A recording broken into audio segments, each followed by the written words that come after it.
Stop chasing, start stabilizing, because the moment you stop running after someone who keeps backing away, you don't just change the relationship, you change the gravity of your entire life.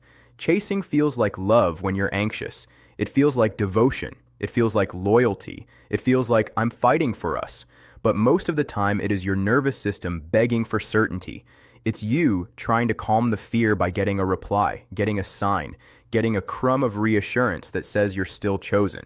And the tragedy is, the more you chase, the less safe you feel, because chasing never ends. It simply moves the finish line again and again until your dignity is the price you pay for temporary peace. Stabilizing is different. Stabilizing is not coldness. Stabilizing is not pretending you don't care. Stabilizing is you deciding that your emotions will no longer be held hostage by someone else's inconsistency. It's you choosing to become steady, even while you're hurting. It's you choosing to stop reacting to every pullback like it's an emergency. Because when you react, when you panic text, when you over-explain, when you try to fix the silence, you feed the push-pull dynamic. You teach an avoidant nervous system that distance gets rewarded, that retreat creates pursuit, that the moment they pull away, you will run closer and do the emotional work for both of you. And here's what you need to hear. Avoidants don't come back fast because you prove your love harder. They come back fast when the emotional temperature changes, when your energy changes from anxious to grounded, when your presence stops feeling like a demand and starts feeling like a choice, when they can sense you're not spinning, not collapsing, not begging, not threatening, not performing, just steady. Because steadiness creates contrast. Steadiness makes their old pattern feel exposed. It makes them feel the difference between you as a guaranteed supply of attention and you as a person with boundaries and self-respect. At first, stabilizing feels like holding your breath. You want to reach out. You want to ask, are we okay? You want to send something sweet so they don't disappear forever. But that urge is not your intuition. It's your anxiety. Stabilizing is you sitting with that urge and not obeying it. It's you letting your emotions move through you without turning them into messages. It's you learning to soothe yourself instead of using them as your medicine. And when you do that, you stop giving them the power to regulate you. That is where real strength begins. Stabilizing also means you stop making your mood depend on their mood. You stop checking your phone like it's a heart monitor. You stop letting silence rewrite your self-worth. You start rebuilding routines that bring you back to yourself: sleep, food, movement, work, friends, laughter, sunlight, the small things you neglected while you were trying to keep someone close. Because the truth is, your nervous system cannot heal in a relationship dynamic that constantly triggers it. And if you've been living in that trigger, you've been calling it love while your body has been calling it danger. Stabilizing is you finally listening to your body. And here's what happens when you become stable. You stop being predictable in the way an avoidant depends on. They depended on you chasing. They depended on you breaking first. They depended on you reaching out to reset the connection. Your stability breaks that script. And the moment the script breaks, they feel something they don't like. Uncertainty. Not uncertainty about you loving them. Uncertainty about whether you're still available. That's when they pay attention. That's when they wonder. That's when they feel the loss of control they used to feel safe. And this is why stability can draw them back. Not because you're manipulating them, but because you're no longer participating in the cycle that made them comfortable. So stop chasing, not to get them back, but to get you back. Stabilize your heart. Stabilize your standards. Stabilize your life. And if they come back to a version of you who can receive love without losing yourself. A version of you who doesn't trade dignity for connection.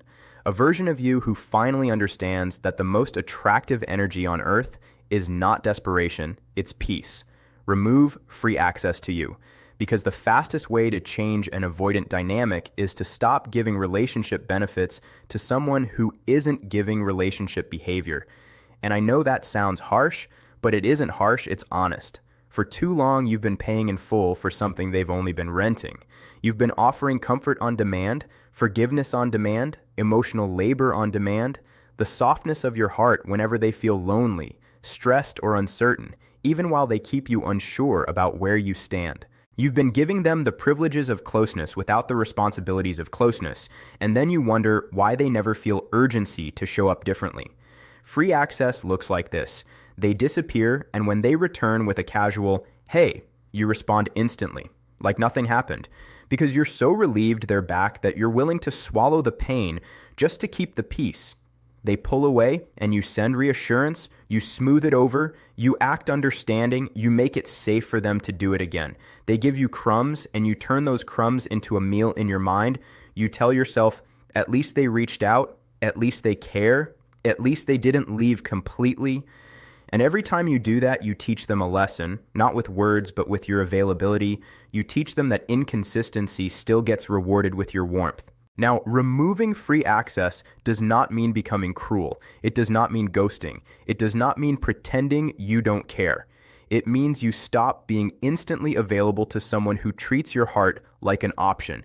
It means you stop offering your time, your attention, your body, your emotional support as if it's unlimited, as if it costs you nothing. Because it does cost you. It costs you sleep. It costs you self-respect. It costs you peace. It costs you the ability to trust yourself, because every time you accept less than you need, you teach your own heart that your needs don't matter. So what does it look like when you remove free access? It looks like not rushing to reply just because they finally texted. It looks like not rewarding their disappearance with immediate closeness. It looks like saying calmly, "I'm open to talking, but I'm not doing the on and off thing." It looks like being warm, but not wide open. It looks like kindness with standards. And that combination is powerful because it communicates something they are not used to hearing from you. You don't get me automatically anymore. Avoidants often feel safest when they believe they can come and go without consequences. That doesn't mean they don't care. It means their nervous system leans on control. Free access feeds that control. It lets them take space without communicating because they assume you'll still be there. It lets them avoid accountability because they assume your forgiveness will arrive before they even apologize. But when you remove free access, you change the cost of withdrawal. You don't punish, you simply stop cushioning them from the natural result of their choices. And here's the part that will heal you. You stop becoming your own enemy. Because the biggest damage in this dynamic is not what they do, it's what you start doing to yourself. You start over-giving, over-explaining, over-compromising, hoping that if you give enough, you'll finally be chosen. Removing free access is you stepping out of that role. It's you saying, "I am not here to be used as a comfort object." It's you remembering that love is not access. Love is respect. Love is consistency. Love is care that doesn't come with confusion. When you remove free access, one of two things happens. Either they step up because they feel the shift, they realize you are not guaranteed, and they finally become intentional, or they drift away because what they wanted was the benefits without the responsibility. And both outcomes are a win because either you get a healthier version of the relationship or you get your life back. But the key is this: you don't do it to manipulate them. You do it to protect you. You do it because you are done paying full price for half love. You do it because you finally believe your heart is valuable, and valuable things do not come with unlimited free access. Return to your life fully, because nothing makes an avoidant feel the shift faster than realizing you are no longer revolving around them. For so long, they have been the center of your emotional weather. A text from them could lift your whole day. Silence from them could ruin your night. And without meaning to, you trained your nervous system to wait, to pause your joy, to delay your plans, to keep one eye on your phone like it holds your worth. And the avoidant, even if they didn't intend to exploit it, could feel that you were available, that you were flexible, that your life would make space for them no matter how inconsistent they were. Returning to your life is not about pretending you don't care. It's about remembering you exist outside the relationship. It's about taking your energy back from the place where you've been spending it like currency, trying to buy security from someone who fears closeness. Because when you stop living, you become easier to keep in limbo. If your world is small, they don't have to compete with anything. They can disappear and return and still find you waiting in the same place. But when your world becomes full again, when your schedule is real, when your days have purpose, when your laughter belongs to more than one person, you stop being available and you start being earned. And here is what's powerful about that. It's not a performance. You're not posting to make them jealous. You're not trying to send signals. You are healing. You are rebuilding the parts of you that have been sitting on standby. You go back to your routines. You go back to the gym or the walks or the work you used to enjoy. You reconnect with friends you neglected. You make plans and you keep them. You create mornings that don't begin with checking their last scene. You create nights that don't end with replaying what you should have said. And as you do that, something shifts inside your body. You stop feeling like love is a cliff you're clinging to, and you start feeling like love is a path you can choose to walk or not. Avoidants are drawn to emotional independence because it feels safe. They fear being needed in a way that demands constant emotional labor. But here's the irony. When you are too available, when you are too focused on them, it can trigger their fear of entanglement. They feel your attention like pressure, even if you're being kind. They feel your longing like expectation. So when you return to your life, you soften that pressure. You become lighter. You become steadier. You become someone they can approach without feeling like they're being pulled into a storm. And that can make them come closer, not because you chased, but because you stopped. Returning to your life also removes the reward of their distance. If they pull away and you collapse, they still feel powerful because they can sense you're waiting. But if they pull away and you keep living, they lose the guarantee. They lose the certainty that you'll always be there, emotionally paused, ready to resume the relationship the second they return. And this is what creates urgency. Not drama, not anger, not revenge. Urgency is created when someone realizes their access is not automatic anymore. Your life becomes the proof that you can move forward, that you can be happy, that you can be whole, and that wholeness is magnetic because it doesn't beg. But the most important part is what it does for you. When you return to your life, you stop making them your source of validation.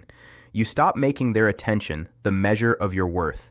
You begin to rebuild self-trust, because every time you choose your routine over the urge to chase, you teach yourself, I can handle discomfort. Every time you choose your friends over waiting by the phone, you teach yourself, my life matters. Every time you choose sleep over spiraling, you teach yourself, peace is a priority. And that is how you heal, not by getting them back, but by getting yourself back. And if they come back to a person with a life, not a person with a vacancy. They come back to someone who can love without losing themselves. Someone who can say with calm, I care, but I won't revolve. Someone who can offer connection, but not at the cost of self-respect. That's when the dynamic changes, because you are no longer chasing love. You are living in a way that makes love meet you. Speak once, clearly, then let silence do the work. Because the biggest mistake people make with an avoidant is they try to talk them into feeling safe. They write paragraphs, they send voice notes, they explain their heart from 10 different angles. They try to be so understood that the avoidant will finally stop running. But the more you talk, the more you chase. And the more you chase, the more the avoidant system feels pressure. And pressure is the very thing that triggers their retreat. So your power is not in how much you can say, it's in how clearly you can say the truth and how calmly you can stop after that. A single clear message is not manipulation. It is self-respect. It sounds like, I care about you, but I'm not doing the on and off thing. It sounds like, I'm open to a real relationship, but I need consistency. It sounds like, if you want access to me, it has to come with effort and honesty. That's it. No begging, no convincing, no emotional essay, no trying to soften it until it becomes meaningless. One truth spoken with calm is stronger than 50 messages sent from anxiety, because anxiety doesn't communicate love, it communicates fear, and fear invites a pattern, not a partnership. And here's why silence after clarity is so powerful. Because when you keep talking, you keep giving them something to react to, something to argue with, something to avoid. They can say you're dramatic. They can say you're asking too much. They can say you're pressuring them. And suddenly the conversation becomes about your tone instead of their behavior. But when you speak once and stop, you remove the distraction. You remove the debate. You leave them with the only thing they cannot escape, the reality of your boundary.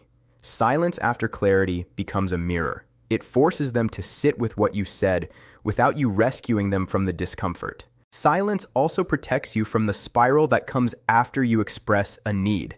Because the moment you say what you want, the anxious part of you wants immediate reassurance. It wants them to reply kindly. It wants them to promise. It wants them to fix it. And if they don't, you feel exposed. You feel foolish. You feel like you asked for too much. That's when you send the follow-up message that waters down your boundary, the one that says, "It's okay, I didn't mean it like that. I'm sorry if I sounded intense." And in one moment, you undo the strength you just found. Silence is how you hold the line. Silence is how you stay true to yourself when your emotions beg you to compromise. And the avoidant feels that line. They feel it because it's different from what they're used to. They're used to your follow-up. They're used to you smoothing it over. They're used to you carrying the discomfort so they don't have to. When you speak once and go quiet, you stop carrying it. You let them carry it. You let them feel the weight of what it means to lose access, what it means to lose the version of you that used to chase. And that is often when they reappear, not because your words were perfect, but because your boundary was real. But let's be honest, the goal is not to make them come back. The goal is to stop abandoning yourself. Because your boundary is not a performance, it's a standard. And a standard only works if you're willing to live by it, even when the other person stays silent. That's why speaking once and letting silence do the work is such a powerful test, not of them, but of you. Can you tolerate the uncertainty without betraying your worth? Can you hold your truth without needing their approval? Can you choose your dignity even if they don't choose you in that moment? Silence after clarity doesn't mean you don't care. It means you care enough about yourself to stop pleading for basic respect. It means you are done explaining your humanity to someone who keeps dodging it. And if they come back to the truth, not to your anxiety. They come back to a person who knows what they want, who can say it simply, and who won't negotiate it away just because the room got quiet. That is how you change the dynamic, not with more words, but with one clear line, and the courage to stand behind it. Be willing to lose them. Because the moment you are genuinely willing to walk away with dignity is the moment the entire dynamic changes. And I know that sounds terrifying because your heart doesn't want to lose them.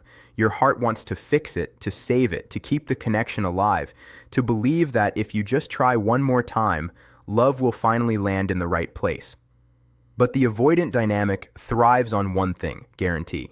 The guarantee that you will stay, the guarantee that you will chase, the guarantee that no matter how inconsistent they are, you will still be available, still forgiving, still hoping, and as long as you are guaranteed, there is no urgency for them to change. Being willing to lose them is not you becoming cold. It is you becoming free. It is you refusing to let fear of abandonment control your choices. Because when you are terrified to lose someone, you tolerate too much. You accept confusion. You accept half effort. You accept disappearing acts. You accept breadcrumbs. You start negotiating with your own standards. You tell yourself you're being patient when you're actually being deprived. You tell yourself you're being understanding when you're actually being dismissed. And the avoidant can feel that. They can feel your fear. They can feel that you'll bend, that you'll wait, that you'll take whatever they give because you don't want the ending. And without meaning to, your fear teaches them that they can keep you without fully choosing you. The moment you become willing to lose them, your energy shifts, your words change, your tone changes, your desperation leaves the room. You stop asking questions that sound like pleading. Do you still want me? Are you okay? Did I do something wrong? You stop explaining your pain like it needs to be approved. You stop auditioning for basic care, and you start moving like someone who knows their worth is not up for debate.